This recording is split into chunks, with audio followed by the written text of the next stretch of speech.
Alléluia. Et je voudrais que ce soir, eh bien, tous ensemble, on puisse partager son nom.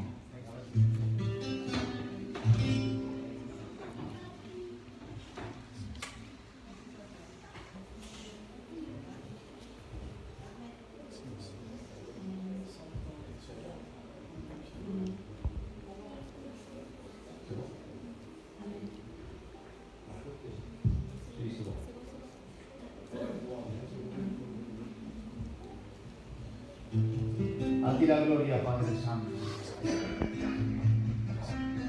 Y en Belén nació nuestro Salvador. Él vino a perdonar nuestra rebelión. Se entregó a sí mismo por amor, sufriendo en la cruz, sufriendo el dolor. Siendo igual a Dios, Cristo se humilló, muriendo en la cruz por el pecador. Fue Jesús el que lo redimió. No fuimos tú y yo, lo hizo el Señor. Mira, escucha tus palabras. Solamente Él puede redimir. Mira hacia la cruz si quieres vivir. Solo hay un camino que seguir. Se llama Jesús, le llaman Rabí, y gotas de sudor en el Getsemaní, clavos de dolor, sangre carmesí, da la imagen de un amor sin fin. Lo hizo Jesús, lo hizo por ti, y fue por amor. Oh, fue por amor. Oh, fue por amor. Oh, fue por amor. Fue por amor. Oh, fue por amor. Oh,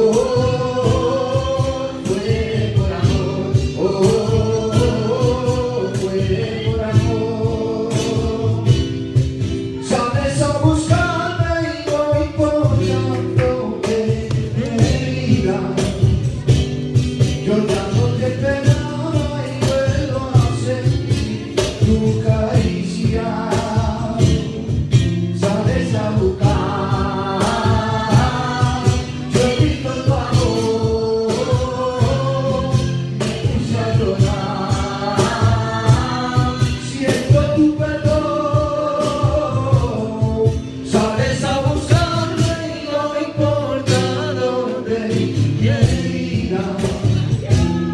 Yo ya no te esperaba y vuelvo a sentir tu caricia. Sales a buscar, te he visto tu amor, me puse a llorar, siento tu perdón y te amaré a pesar de los pesares.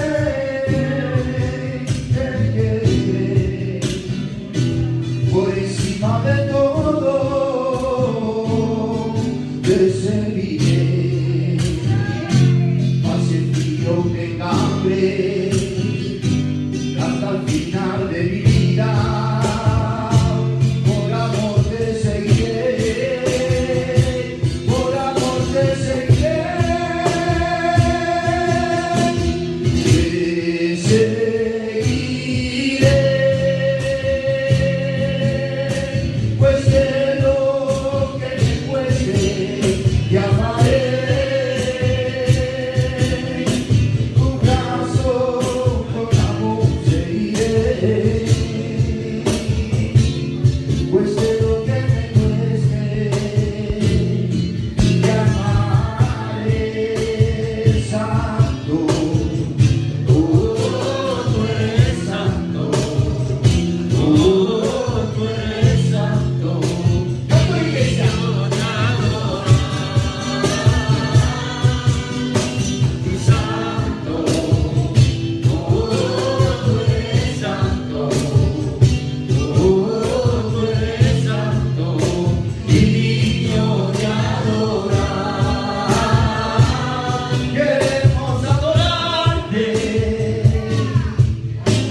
te quiero adorar, queremos adorarte. Cántalo, cántalo. Date la gloria, la honra, Señor, es impresionante, porque no hay nada que me De poder adorarte, te quiero adorar, santo, tú eres santo, tú eres santo, y digno de adorar. Otra vez, santo, tú eres santo. Tú eres santo y digno de adorar. Pasaron días, pasaron dos, al tercer día mi Jesús resucitó. pasaron días, pasaron dos. Al tercer día mi Jesús resucitó. Dilo, dilo. Pasaron días, pasaron dos, y al tercer día mi Jesús resucitó. Pasaron días, pasaron dos. Gotas de sudor en Getsemaní, clavos de dolor, sangre carmesí, no la imagen de un amor sin fin. Lo hizo Jesús, lo hizo por mí. Entonces, hermano, que nadie se jacte, que la obra la hizo Jesucristo en el Calvario, dando su vida, dando su sangre, que nadie se esquiva, que nadie se mate, que nadie se mate, demostrando en el púlpito grandemente capacidades, con una alabanza o con un buen mensaje, que nadie eche el pecho, que nadie se mate. Mira esta palabra, y gotas de sudor en Getsemaní, clavos de dolor, sangre carmesí,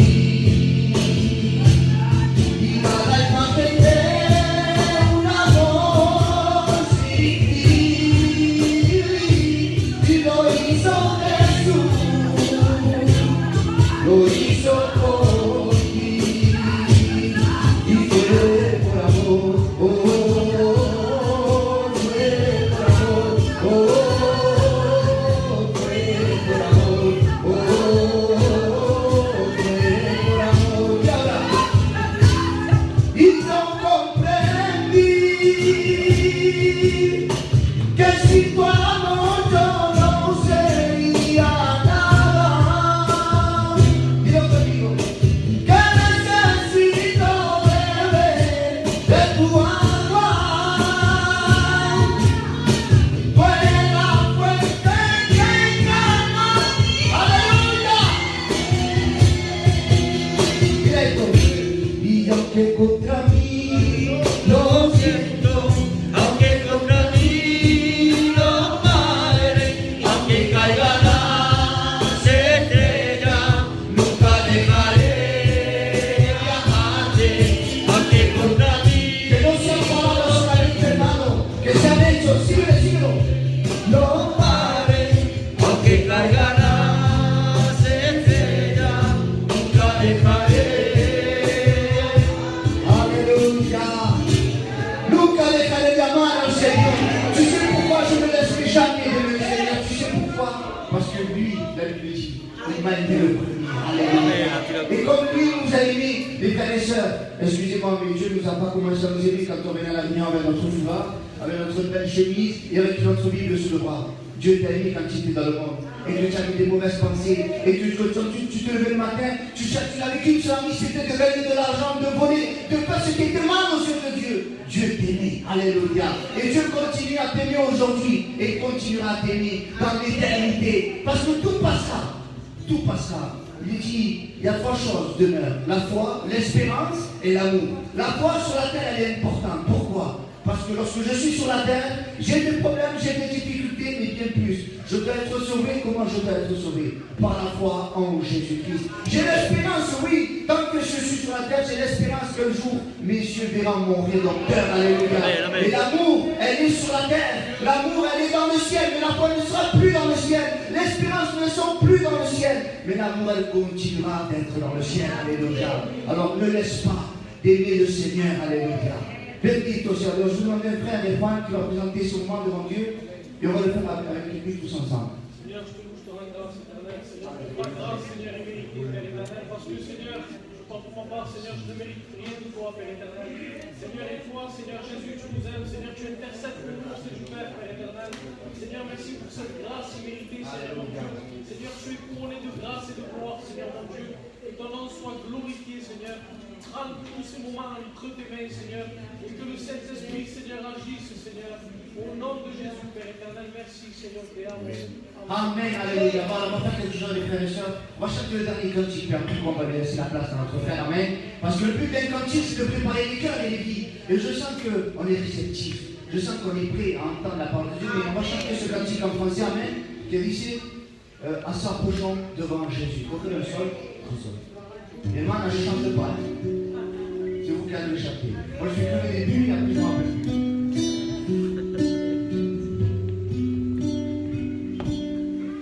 En s'approchant devant Jésus.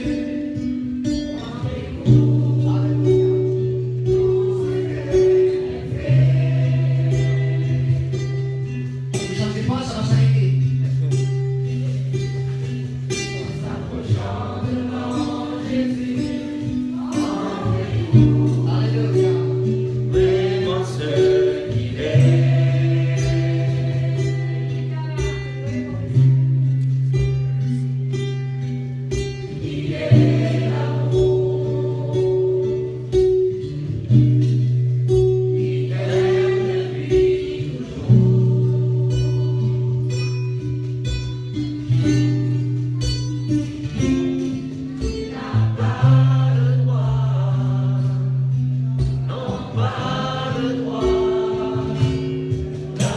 On le fait tous ensemble, on est dans un domaine. Alléluia.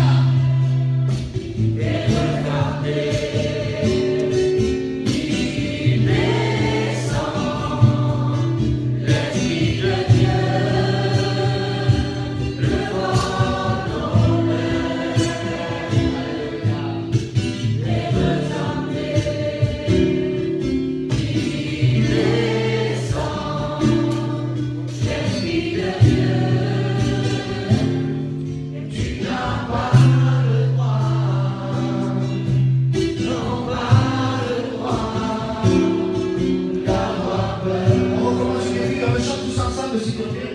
En s'approchant devant Jésus, on découvre.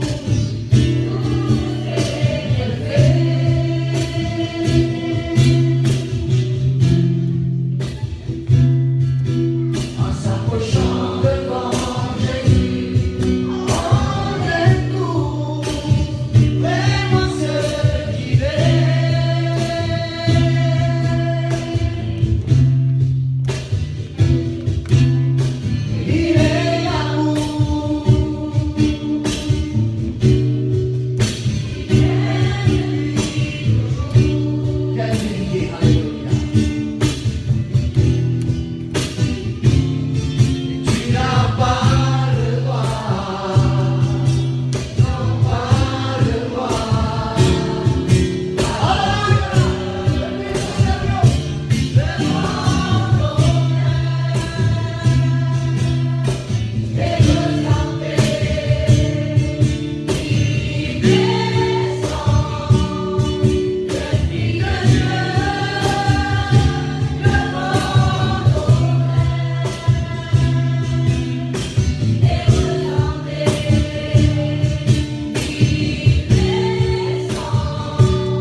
au Seigneur. Il n'y a pas besoin de faire trop de bruit.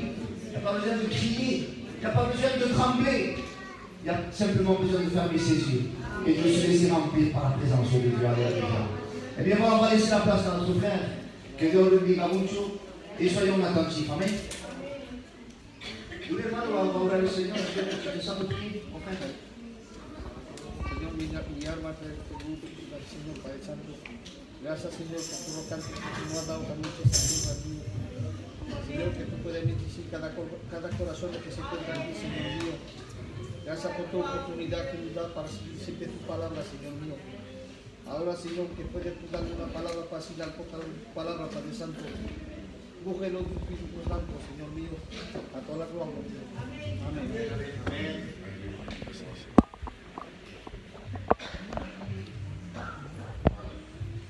Amén.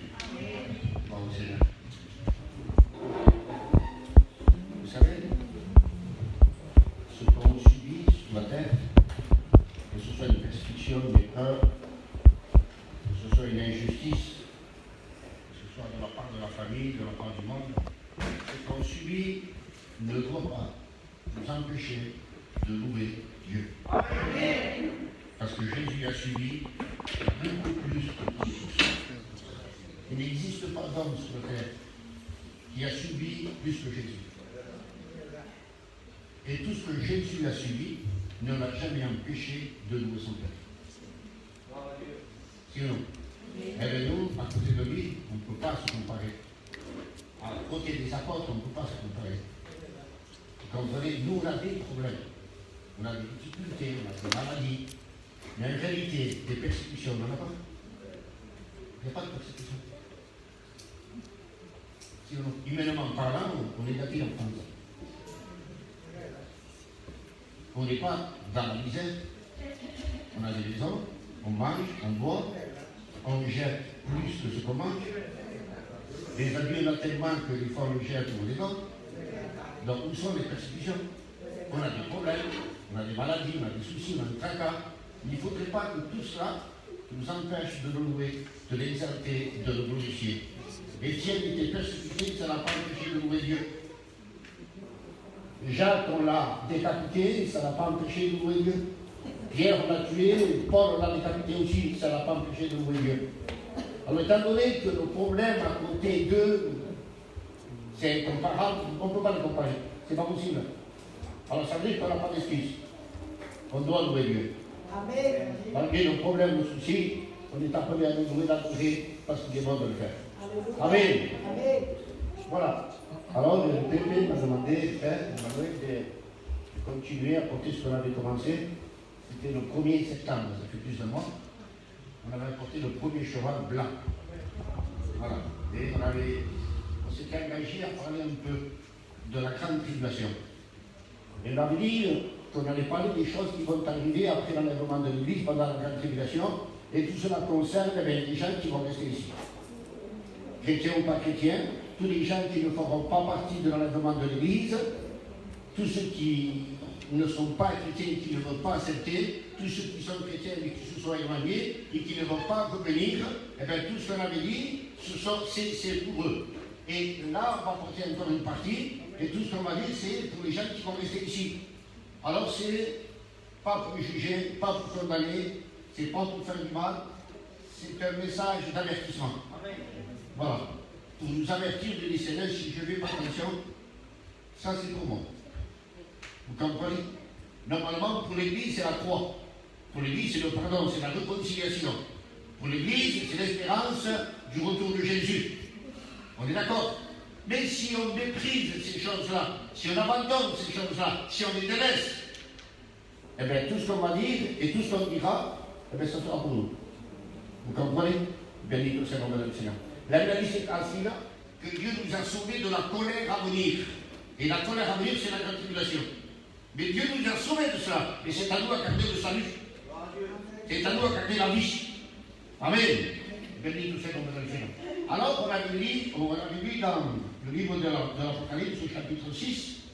Et avant, je voudrais faire une lecture dans l'évangile de Marc, au chapitre 13, verset 19. 13, verset 19. Vous savez, dans la Bible, il y a des versets qui font peur. C'est vrai. Il y a des versets qui nous donnent à réfléchir.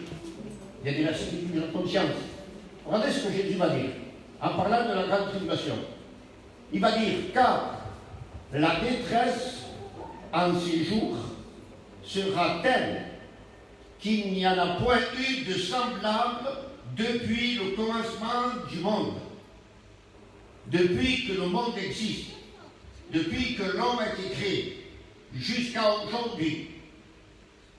On ne peut pas comparer tous ces milliers d'années avec les 7 ans de la grande tribulation. C'est incomparable, on ne peut pas. Jésus vient de le dire ici. Et il continue en disant que Dieu a créé jusqu'à présent et qu'il n'y en aura jamais.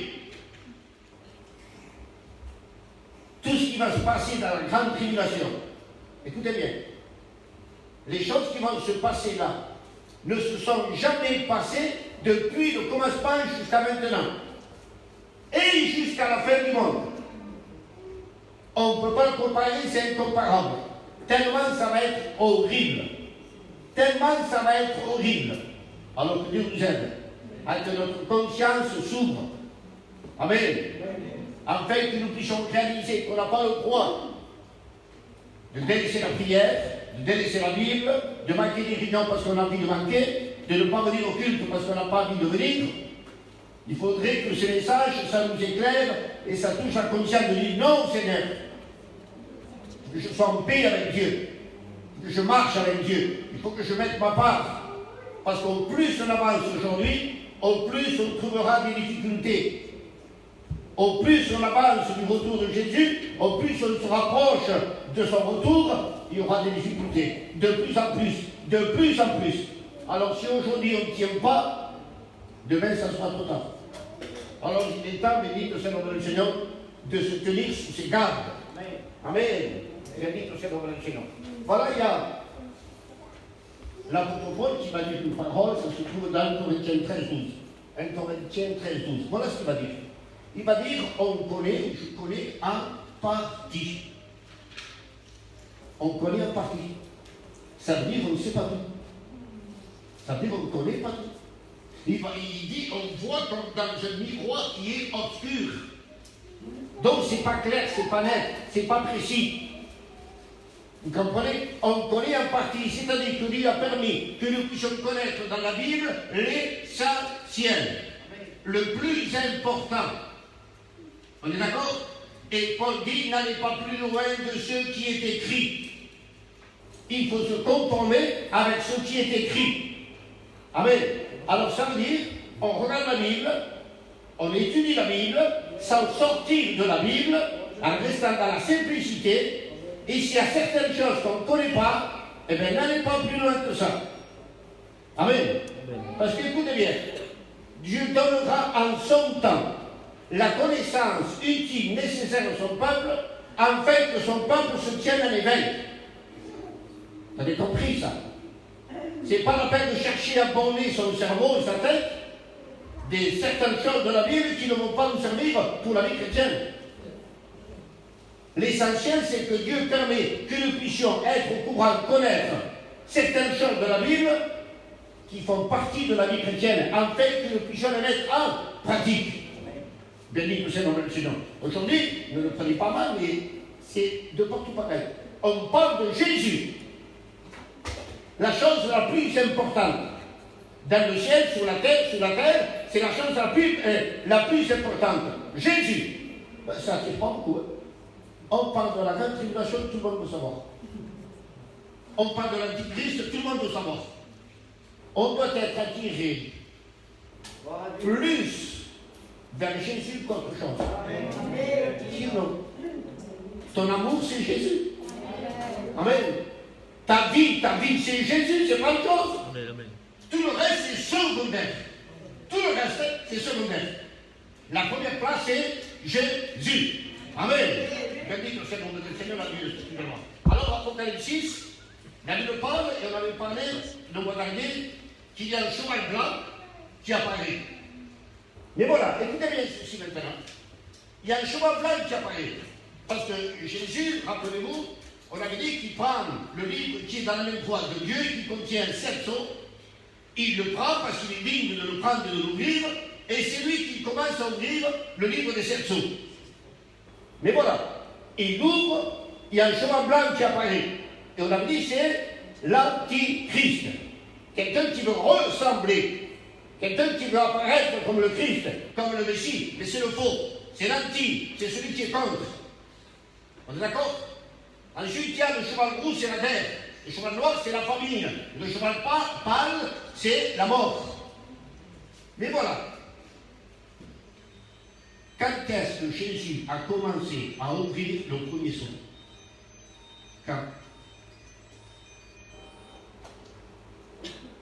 Apocalypse 4, premier verset. Jean 10, je fus ravi en esprit. Il entend une voix qui l'appelle et qui lui dit monte ici. Et alors il dit aussitôt, je fus ravi en esprit. Aussitôt. Il passe par une porte. Dès qu'il passe par la porte, à ce moment-là commence la scène où Jésus prend le livre des 7 sceaux et commence à ouvrir le livre des 7 sceaux. Mais tant que Jean n'est pas monté, Jésus n'a pas ouvert le livre des 7 sceaux. Ça, c'est l'enlèvement de l'Église. Tant que l'Église ne sera pas enlevée, amen, l'Antichrist ne pourra pas faire son apparition. Tant que l'Église ne sera pas enlevée, le livre des 7 sceaux ne commencera pas à s'ouvrir. Amen. L'Église, c'est le nom de Seigneur, et après le statut de la loi. Alors, essayez de comprendre quelque chose. Si je n'arrive pas à tout dire, de toute façon, dans le temps, avec les prochaines réunions. Je ne sais pas si vous avez remarqué, pour ceux qui aiment lire la Bible, il y a un cheval blanc qui apparaît. Et ça, c'est l'Antichrist. On est d'accord? Et lui va apparaître pour régner pendant 3 ans et demi. Le premier cheval blanc règne 3 ans et demi. Et lui, c'est l'Antichrist, l'homme politique, qui va apporter la solution au monde entier. Mais voilà, il y a une chose qui a existé de tout temps. C'est que la politique n'a jamais marché toute seule. La religion n'est jamais marchée toute seule. La politique a voulu toujours avoir l'approbation de la religion. La religion a voulu toujours avoir l'approbation de la politique. Mais pourquoi ça? Pourquoi? Eh bien c'est simple. Parce que pour que les hommes politiciens, les rois, les ministres, les présidents, pour attirer la confiance du peuple, ils veulent l'approbation de la religion. Et le peuple, en voyant l'approbation de la religion, ils ont cette confiance de s'approcher et de croire et d'accepter la politique de ces hommes-là. Les religieux, pour attirer l'approbation du peuple, attirer l'attention du peuple et gagner la confiance du peuple, alors ils veulent l'approbation des hommes politiques. Et ça, on l'a toujours vu, même dans le film. Les rois, avec les papes, avec le Vatican, etc., etc. L'un approuve l'autre pour une intérêt, gagner le peuple. C'est presque dire. Et que dit la Bible? Lorsque l'Antichrist va apparaître, qui va l'approuver? Qui? Elle me dit le faux prophète. La religion. La religion approuve l'Antichrist et l'Antichrist approuve la religion. Et c'est ainsi qu'ils vont gagner la confiance du monde entier. Et c'est là qu'il va établir, comme on l'avait dit, une alliance mondiale. Et toutes les nations qui existent aujourd'hui vont faire une alliance avec l'Antichrist. Elle va durer 3 ans et demi. Et l'Antichrist, ça ne sera pas hésitant. Ni une américaine, ni une italienne, ni une espagnole. L'Antichrist sera quoi? Ça sera un juif. Et qui c'est qui va le présenter à toutes les nations? C'est Israël. Israël ne présentera jamais quelqu'un qui n'est pas juif. Le Messie doit être juif, de la tribu du Juda. C'est pas n'importe qui. Vous comprenez ça? Alors, il va être présenté par qui? D'après Apocalypse 17. La Bible dit que c'est la religion qui a le droit de marier les rois. Quelle est la religion qui marie les rois? Voilà. Vous avez compris ça? L'Église catholique romaine, le Vatican, va approuver l'Antichrist. Va lui donner son approbation. Et l'Antichrist donnera l'approbation à la religion catholique. Et les deux vont s'approuver l'un et l'autre. Et c'est là que l'alliance va s'établir dans le monde entier. Mais voilà. Lui, le cheval blanc, fait son apparition. L'apparition de l'Antichrist. La politique et la religion ensemble. Ils établissent une alliance qui va durer 3 ans et demi. Mais au bout de 3 ans et demi, il y a le second cheval qui fait son apparition. C'est celui qu'on va voir ce soir. Le cheval roux. La guerre. Pourquoi une guerre subitement comme ça? Après une famille, après la mort. Pourquoi? Écoutez, le premier fait son apparition et règne 3 ans et demi. Et la grande tribulation, c'est 7 ans. De 7 ans, on enlève 3 ans et demi, il reste 3 ans et demi. Le premier cheval règne 3 ans et demi, les 3 chevaux qui restent vont régner pendant les autres 3 ans et demi qui restent. Et les 3 ans et demi qui restent, les choses vont se précipiter. Et les événements vont aller à grande vitesse.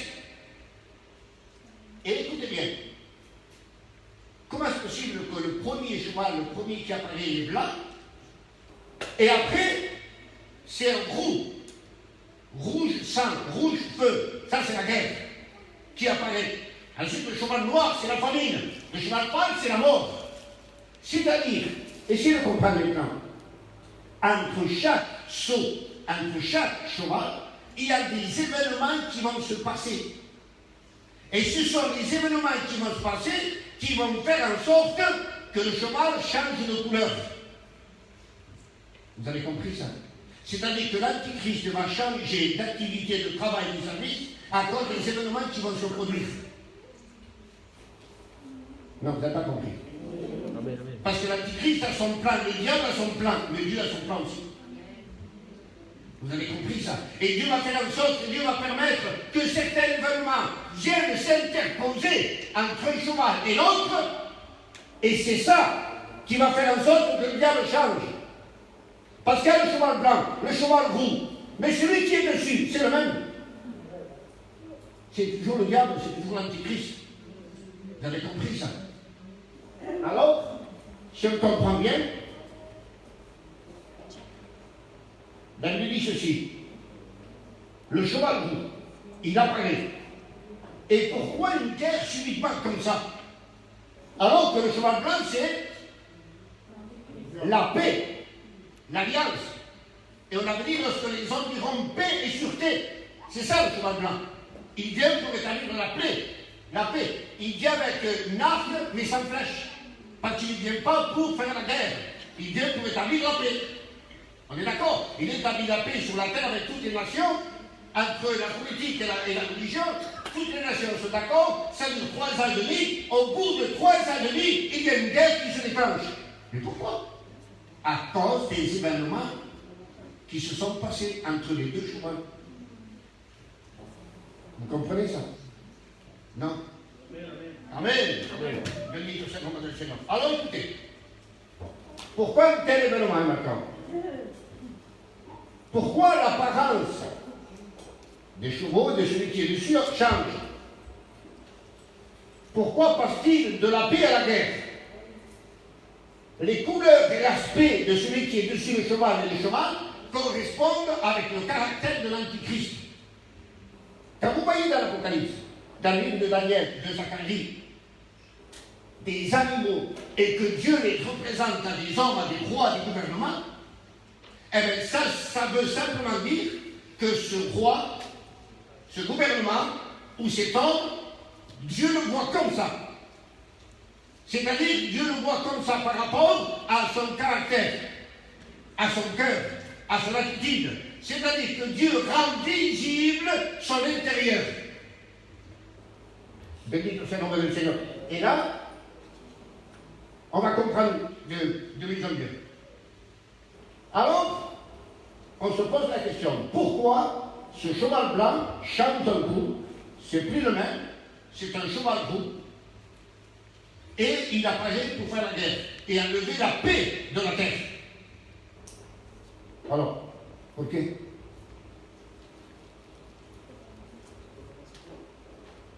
Quand le cheval blanc apparaît, on a dit c'est Israël qui va le présenter comme le Messie. Vous êtes d'accord? Il le présente comme le Messie, comme le Christ. Au bout de 3 ans et demi, il y a 2 personnes qui vont venir. Apocalypse 11. On les appelle les témoins. Ces 2 témoins vont venir pour dévoiler l'Antichrist, pour le découvrir. Vous avez compris ça? Pour le mettre à nu à découvert devant toutes les nations qui ont établi une alliance avec lui. Vous avez compris? Et une fois que l'Antichrist se voit dévoilé, que fait-il? Il fait la guerre aux 2 témoins. Les 2 témoins doivent mourir. Parce que jusqu'à aujourd'hui, ils ne sont pas morts. Il y a 2 hommes dans la Bible qui ne sont pas encore morts. C'est Enoch et Élie. Ils ne sont pas morts. Ils ne sont pas morts. Et là, ils doivent mourir. Et au bout de 3 jours après, ils vont ressusciter et partir dans le ciel. Alors ces 2 hommes viennent pour prêcher la parole, annoncer la parole et dévoiler l'Antichrist. L'Antichrist se voit dévoilé. Israël accepte le message des 2 témoins. Et ils sont d'accord. Ils reconnaissent qu'ils se sont trompés. En présentant l'Antichrist comme le Christ, en confessant qu'il est le Christ alors qu'ils le font, ils vont reconnaître qu'ils se sont trompés, qu'ils se sont laissés séduire, aveugler. Alors, que va-t-il faire Israël? Il ne va plus le reconnaître comme le Messie. Ils vont le rejeter. Sinon, parce qu'ils vont reconnaître les grâces qu'ils ont commises. Et c'est là où apparaît le cheval roux, la guerre. C'est là où l'Antichrist va faire la guerre à Israël. Vous avez compris pourquoi? Parce qu'il y a eu cet événement qui s'est introduit, les 2 témoins qui ont dévoilé l'Antichrist. L'Antichrist se voit dévoilé, démasqué, et maintenant que fait-il? Il se voit seul, sans l'approbation d'Israël, alors il va soulever toutes les nations contre Israël pour détruire Israël. Et c'est là où rentre le cheval roux dans la guerre. Il vient pour enlever la paix. Mais quelle paix? C'est la paix que lui-même a établie, le cheval blanc. Paix et sûreté. Il vient pour établir une alliance et mettre la paix sur la terre. Alors c'est facile pour lui d'enlever ce que lui-même a établi. Vous avez compris? Alors voilà. Écoutez bien. 1 Thessaloniciens 5:3. Il dit, quand les hommes diront paix et sûreté, alors une ruine soudaine les surprendra. Mais une ruine mondiale. Une ruine mondiale va les surprendre. Pendant 3 ans et demi, les hommes vont dire paix et sûreté. Nous avons trouvé ce qu'on a toujours voulu. On l'a maintenant à travers cet homme, l'Antichrist. Il est dévoilé, démasqué. Il se rend compte. Et que fait l'Antichrist? Il soulève toutes les nations contre Israël pour détruire Israël. Et ça, c'est la ruine. Et regardez comment c'est écrit dans une autre version. Lorsque les gens se diront tout va bien, tout est calme et tranquille, alors tout à coup, le désastre s'abattra sur eux et personne ne pourra s'enfuir nulle part, car il n'y aura pas d'endroit où se cacher. Pas d'endroit où se cacher. C'est impossible. Béni que c'est comme ça. Alors, l'Antichrist est dans toutes les nations contre Jérusalem, contre Israël, mais voilà. C'est ce que Jésus a dit aussi. Parce que ça, c'est une guerre mondiale. Le monde entier va être en guerre contre Israël pour l'effacer de la carte, pour le détruire. Et Jésus a dit dans Matthieu 24, verset 7, il y aura des guerres et des bruits de guerre. C'est quoi les bruits de guerre? Voilà, ouais. Des guerres, on sait, mais les bruits de guerre, c'est quoi? C'est quoi le bruit de guerre? C'est pas le bruit des bombes, des bombardements. C'est des bruits qui vont avoir des guerres. Voilà. Ce que je suis en train de dire, c'est ça les bruits de guerre. On entend parler, on le dit, on l'annonce, qu'il va y avoir une guerre. C'est ça les bruits de guerre. Ce n'est pas les bruits du passé, c'est les bruits qui vont venir dans l'avenir. Et on est averti qu'il va y avoir une guerre. Alors pour tous ceux qui ne sont pas en paix avec Dieu et qui vont rester, vont passer par cette guerre-là. Et ce n'est pas une nation contre une nation, c'est le monde entier, toutes les nations entières. Regardez, ça va se passer de pire en pire. Écoutez bien. La Bible dit au verset 8 de Matthieu 24, ça ne sera que le commencement des douleurs. Le commencement des douleurs. Donc, quand sera-t-il de la fin? Si ou non? Apocalypse 16, versets 13 et 14. 16, 13 et 14. La Bible parle d'une guerre. Et qui c'est qui va préparer cette guerre pendant la grande tribulation? La Bible dit que ce sont des démons qui vont vers les rois de la terre pour préparer la guerre d'Armageddon. Ce sont les démons. Ils ne vont pas aller voir n'importe qui, les rois de la terre, les gouvernements. Ils vont voir les gouvernements pour établir et préparer cette guerre. Donc ça sera une guerre mondiale. Et que va-t-il se passer dans cette guerre-là? Écoutez bien, Zacharie 14, verset 12, 13. Zacharie 14, 12, 13. Mira lo que se va a pasar. C'est un passage que j'ai pris dans une autre version. Il dit, quant au peuple en guerre contre Jérusalem, voici quel mot le Seigneur leur fera subir. Leur chair, le corps, le cuerpo, leur chair se décomposera alors qu'ils seront encore vivants. Et si vous prenez la version que vous avez, Taclito, la chair, excusez-moi le mot, tombera en pourriture. Maintenant, ça parle ça de décomposition. Pour qu'un corps mort à l'extérieur, qu'il a un camp, puisse se décomposer, il faut de 6 mois à 1 an. D'accord? Un corps préservé, mort, mais gardé pour se décomposer complètement. Il faut de 1 an à 2 ans. Mais là, qu'il soit dedans ou dehors, en quelques secondes, il sera décomposé. Et ça, c'est quoi? Comment? Eh bien, ça, c'est simplement les armements nucléaires qu'il y a aujourd'hui. Les armements nucléaires qu'il y a aujourd'hui vont être utilisés pendant la grande tribulation. Et les personnes vivantes vont être décomposées en quelques secondes. Le corps, excusez-moi le mot, c'est la Bible qui le dit, la Bible dit la chair tombera en pourriture. Le corps va se pourrir en quelques secondes. Et ça, ce sont pour les gens qui vont rester ici. Parce qu'ils ne veulent pas être en paix avec Dieu. Ils ne veulent pas se mettre en règle avec Dieu.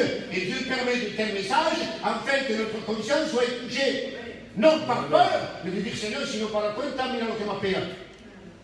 Bendito sea le nom du Seigneur. Et bien des fois, on se fait des soucis parce qu'on a des problèmes, des soucis. Au lieu de penser de dire, mi padre está perdido, mi madre está perdida, mi hermano, mi hermana, mi sobrino está perdido. Et si quelqu'un a qui est tout pareil, le Seigneur.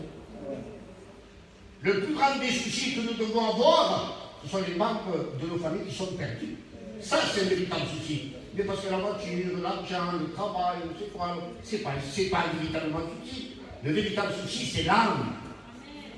Bendito sea le nom du Seigneur, à Dieu soit toute la gloire. Alors, écoutez bien maintenant. La Bible dit qu'il reçut le pouvoir d'enlever la paix de la terre. L'Antichrist a le pouvoir d'enlever la paix. Et qui lui a donné le pouvoir, si ce n'est que le diable? Parce que c'est le diable qui lui a donné le pouvoir d'établir une paix mensongère.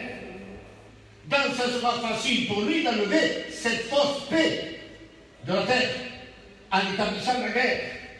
Et c'est là où dit, c'est la Bible, la paix que lui-même donc a établie sur la force, ou par le moyen de la fausse religion. Le socle dit que paix sur terre, c'est faux, archi faux. Donc ça sera facile de l'enlever. On est d'accord? Alors, on a dit que la guerre est contre Israël, contre Jérusalem. Et voilà. Zacharie 12.3. Mira lo que dice. Zacharie 12.3. Si c'est compliqué, me lo dice, levante la mano, pruebo application un poco, parce que c'est des choses un peu, pas compliquées mais difficiles. En ce jour-là, je ferai de Jérusalem une pierre pesante. Dieu dit, en ce jour-là, je ferai de Jérusalem une pierre pesante pour tous les peuples. Ce sont tous les peuples que l'Antichrist va soulever contre Jérusalem, afin d'effacer Jérusalem de la carte. Et là, Dieu dit, je ferai de Jérusalem une pierre pesante pour tous les peuples. Tous ceux qui la soulèveront seront meurtris. Et toutes les nations de la terre s'assembleront contre elle. Toutes les nations vont vouloir détruire Israël. Toutes les nations. Tous. Mais la Bible dit, en ce jour-là, je ferai de Jérusalem une pierre pesante. C'est quoi ça? Alors, imaginez-vous c'est ça une pierre. Mina. Avant, il y avait, c'était un jeu. Écoutez, et le juego. Benina et Antoine, ils prenaient une grosse pierre et ils la mettaient ici. Ils prenaient la grosse pierre et ils la mettaient là. Et ça, c'était un défi qu'il faisait. Avant, s'il y avait quelqu'un de plus fort que lui, il devait prendre la pierre et la mener plus loin. D'accord? Dieu dit, lui, il a établi une pierre. C'est Jérusalem. C'est son peuple, c'est Israël. Il a établi, il a défié toutes les nations. Alors, quelle est la nation qui peut déplacer Israël? Quelle est la nation qui peut déplacer Jérusalem? Qui? Bendito sea le Seigneur. Une pierre pesante que personne ne pourra soulever. Personne. Toutes les nations réunies vont essayer de soulever la pierre que Dieu a plantée. Mais personne ne pourra la soulever. Parce que c'est Dieu qui l'a plantée. Bendito sea le Seigneur. Et que va-t-il se passer à ce moment-là? Que va-t-il se passer? Apocalypse 19, versets 17 à 21, 17 à 21. Au moment même où toutes les nations sont en guerre contre Israël, vous savez, avec le temps, on verra, on essaiera de faire un calcul à peu près de toutes les personnes qui vont mourir pendant la grande tribulation. Il y a des milliers de personnes qui vont mourir pendant la grande tribulation. C'est horrible, horrible. Mais écoutez bien, là, ils sont là. Ils sont Israël, ils veulent faire la guerre, ils veulent détruire Israël, Jérusalem, ils veulent l'anéantir. Juste à ce moment-là, il va se passer quelque chose. Voilà. Apocalypse 19. Le ciel va s'ouvrir. Amen. Et là parut un cheval blanc. Et celui qui le montait s'appelait Fidèle et Véritable. Il avait un nom inscrit sur la jambe. Parole de Dieu. Ça, c'est le Christ. Ça, c'est le vrai. Ça, c'est l'authentique. Amen. Et il apparaît dans le ciel pour défendre son peuple. Bendito sea le nom du Seigneur. Et avec une épée qui sortait de sa bouche, la Bible dit qu'il va juger, anéantir toutes les nations qui étaient là. Amen. Et comme si ce n'était pas suffisant, il va faire tomber, ça on le verra, des grelons d'environ 50 kilos. Amen. Qui peut échapper, soutenir, esquiver, je ne sais pas, un grelon de 50 kilos qui tombe, je ne sais pas de combien de kilomètres, à la vitesse atténuée? À la vitesse atténuée, ça détruit un bâtiment comme ça. Et ça, la Bible dit, c'est que Job, ça, les gens qui l'ont laissé, Dieu le tient en réserve, ça. Il le tient en réserve pour le jugement. Que Dieu nous garde, que Dieu nous donne avoir des yeux ouverts et être conscients. Qu'aujourd'hui, Amen, on a le privilège d'être en paix avec Dieu. On a le privilège d'échapper à toutes ces choses-là, à ces jugements, à ces châtiments, à ces choses mauvaises, impures. On a le privilège d'échapper. Bendito sea el nombre del Señor, Dieu est la gloire. Et comment va se terminer la guerre? Comment? Il va y avoir des milliers de personnes qui vont mourir. Des milliers de personnes qui vont mourir là. Et voilà ce que Dieu va faire. Matthieu 24, 28. 24, 28. Écoutez-les ce verset. En quelque lieu, que ce soit le cadavre, là s'assembleront les vautours. là où sera le cadavre, là s'assembleront les vautours. Un cadavre, ça attire les vautours. On est d'accord? Ça veut dire là où sera la corruption, là viendra le jugement de Dieu. Et quand vous prenez l'Apocalypse chapitre 19, au verset 21, il est dit que Dieu, regardez ce que Dieu va faire. Aujourd'hui, Dieu est amour.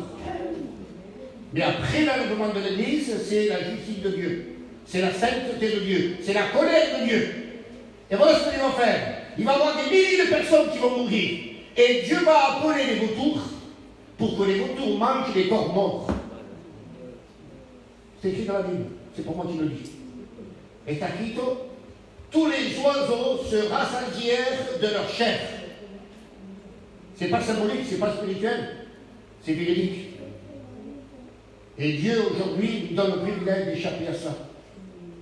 Dieu nous donne l'opportunité de pouvoir échapper à ces choses mauvaises. Béni que c'est le nom du Seigneur, Dieu, sur ce moment, je termine bientôt. Afin que les hommes puissent s'égorger les uns les autres. C'est ça la guerre qu'il va y avoir. Ils vont s'égorger les uns les autres, s'entretuer les uns les autres. Parce que ce qui va se passer lorsque Christ va apparaître dans le ciel et qui va détruire par l'épée qui sort de sa bouche des milliers de personnes et que les grenouilles de 50 kilos vont tomber, alors les hommes vont être, comment dire, ils vont tomber dans le trouble et dans la panique, à un tel point qu'ils vont s'égorger, s'entretuer entre eux. Vous avez compris ça? Ils vont s'entretuer entre eux. Et la Bible dit que cet homme, l'Antichrist, qui vient pour faire la guerre, une grande épée lui fut donnée. Et voilà à quoi servit cette épée. C'est le diable qui l'a donnée à l'Antichrist. Parce que l'Antichrist, ce n'est pas le diable, c'est un homme possédé par le diable. Vous avez compris ça? Donc il reçoit le pouvoir d'enlever la paix et de, si vous voulez, d'établir ou de placer une guerre. Et cette épée, c'est le symbole de l'assassinat, des révoltes mondiales, du massacre mondial, du crime mondial. C'est-à-dire qu'il va y avoir des gens qui vont mourir dans le monde entier, pas simplement dans une partie. Alors comment échapper? Comment échapper? C'est aujourd'hui qu'on pourra échapper. C'est aujourd'hui qu'on pourra échapper, parce que notre refuge, c'est Jésus. C'est à la croix qu'on peut échapper. C'est en restant à la croix qu'on peut échapper. C'est en acceptant la croix, en vivant après la croix, qu'on peut échapper. Ne dis pas l'évangile comme il te paraissait. Ne dis pas quand tu as envie simplement, non. Il faut que tu vives pour Dieu. Toi, ta femme, tes enfants, toi et ta maison, tu dois te consacrer, tu dois te donner à Dieu, tu dois être fidèle, obéissant, intègre, non par peur, mais par amour à Dieu. Je dis que c'est le Seigneur. Vous savez, pour aujourd'hui, nous autres, notre guerre, c'est pas simplement comme cette guerre qui est physique, matérielle. Notre guerre est contre le péché. Amen. Écoutez-le ce que je vais dire maintenant. Celui qui n'aura pas la victoire sur le péché ne pourra pas avoir la victoire sur cette guerre-là qui vient. Celui qui vit dans le péché subira la guerre. Si on ne veut pas subir cette guerre, alors il faut avoir aujourd'hui la victoire sur le péché. Ne pas vivre dans le péché. Excusez-moi, mille fois. Ne pas toucher le mensonge, la fausseté, l'impureté, les choses sales qui déplaisent à Dieu. Être vrai, authentique. Même si ça coûte de dire la vérité, eh bien, dis la vérité. Ça coûte de l'accepter, accepte-la. Parce que ça vaut la peine. Béni que c'est le Seigneur. Nos armes, nous, ne sont pas matérielles, elles sont spirituelles. Amen. Et nous avons la victoire assurée par Jésus. À Dieu soit la gloire. À la croix, Jésus a accompli. À la croix, Jésus a vaincu le péché. À la croix, Jésus a vaincu le diable. À la croix, Jésus a vaincu la mort. Donc on a la pleine victoire aujourd'hui. Amen, amen. Amen. Mais cette victoire est pour ceux qui vivent pour Jésus, qui ont donné leur vie à Jésus. Après l'enlèvement, ça sera trop tard. Fini. Le privilège, c'est maintenant.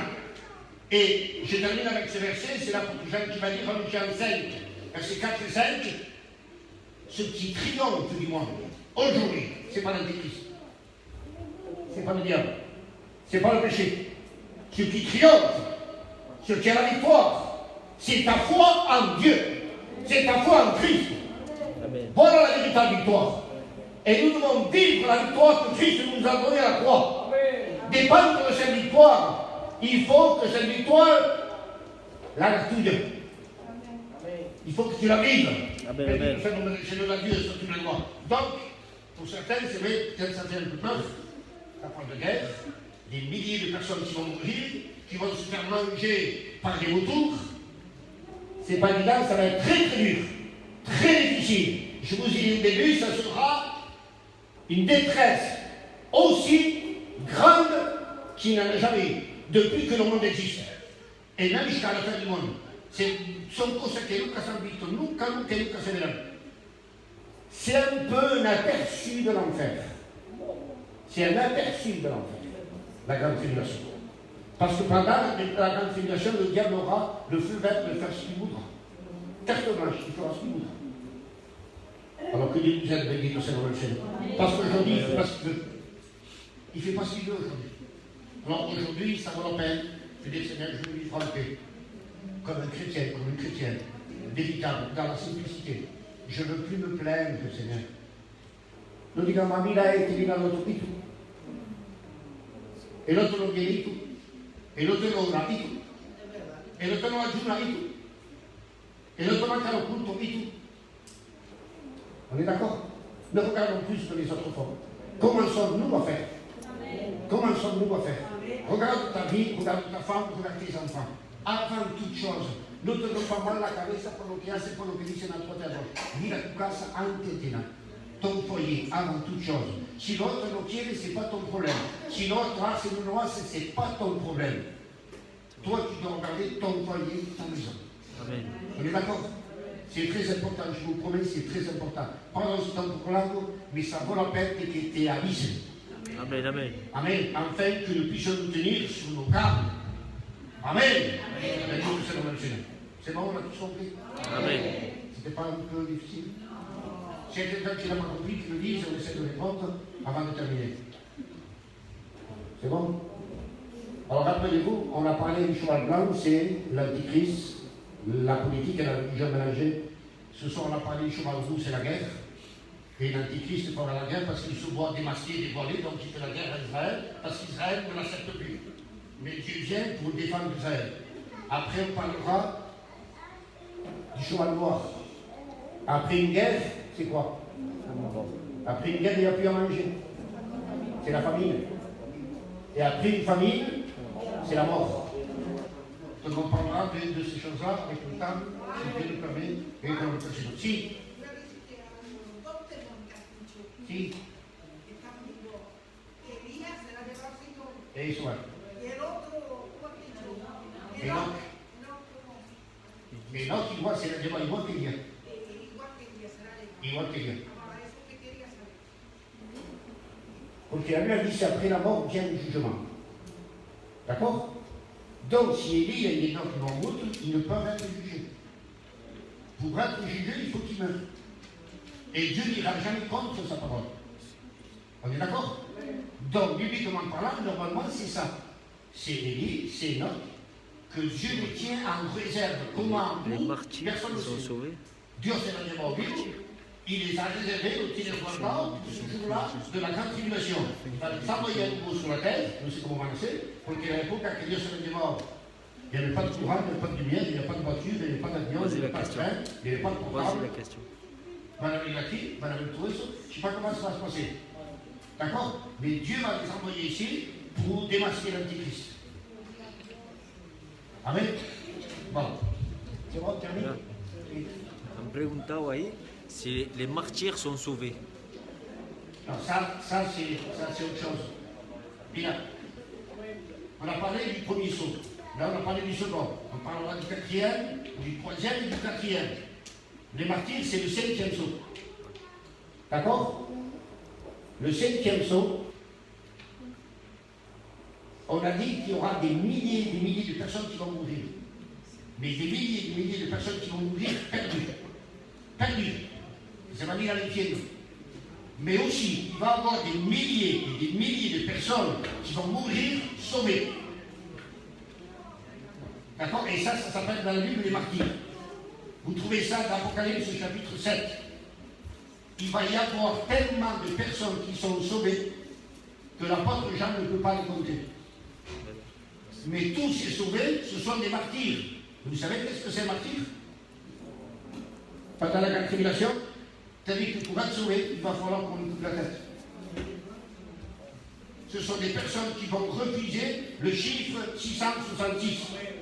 Ils vont le refuser. Et parce qu'ils l'ont refusé, l'Antichrist fera en sorte qu'on lui coupe la tête. Et ils vont préférer être décapités qu'avoir le chiffre 666. Et ce sont simplement ces personnes-là qui seront sauvées. Alors qu'est-ce que vous croyez que c'est pas? C'est tout le monde qui va dire ça dans la camille. C'est pas tout le monde, hein? Vous comprenez? Ce sont des personnes vraiment qui ont été touchées par le message des deux témoins et des 5 services. Voilà, vous terminez s'il vous plaît, c'est bon?